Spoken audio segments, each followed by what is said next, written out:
కృష్ణా జిల్లా గన్నవరం మండలంలోని కేసరపల్లి వద్ద ముంపుకు గురైన పంట పొలాలను సిపిఐ కేంద్ర కమిటీ సభ్యులు పరిశీలించారు.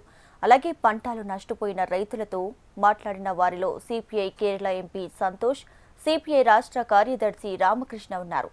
ఏ పంట ఎంత మేర నష్టపోయిందనే విషయాలను అడిగి తెలుసుకున్నారు. వరదలతో రైతులకు, కౌలు రైతులకు తీవ్ర నష్టం జరిగిందని సిపిఐ ఏపీ కార్యదర్శి రామకృష్ణ అన్నారు.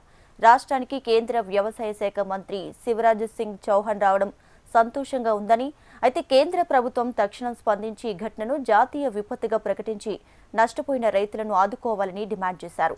ఏపీ సీఎం నారా చంద్రబాబు నాయుడుతో మాట్లాడి కేంద్ర ప్రభుత్వం తక్షణం స్పందించే వరకు పోరాటం చేస్తామన్నారు.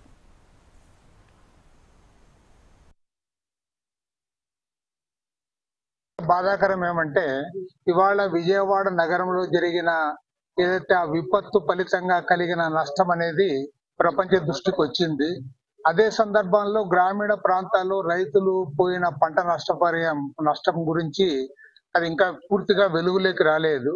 ఇప్పుడు మేము వ్యవసాయ శాఖ అధికారులతో మాట్లాడితే ఒక్క కృష్ణా జిల్లాలోనే దాదాపు 41,000 హెక్టార్లలో అంటే దాదాపు 1,00,000 ఎకరాలకు పైగా పంటలన్నీ పూర్తిగా నష్టపోయారు.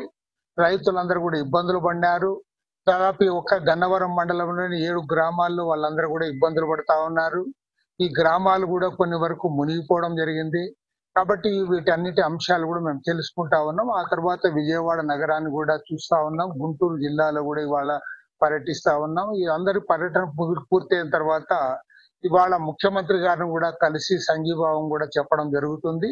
ఏదేమైనా సరే రాష్ట్రంలో ఒక ఘోరమైన విపత్తు సంభవించిన ఈ సందర్భంలో సిపిఐగా మేము ముందు నుంచి కూడా కోరుతా ఉన్నాం. ఎందుకంటే ఇవాళ కేంద్ర ప్రభుత్వం స్పందించిందని చెప్పి కేంద్ర మంత్రి కూడా వచ్చిపోయినాడు, మంచిదే. కానీ దీన్ని జాతీయ విపత్తుగా ప్రకటించాలి. వెంటనే యుద్ధ ప్రాతిపదిక పైన తక్షణ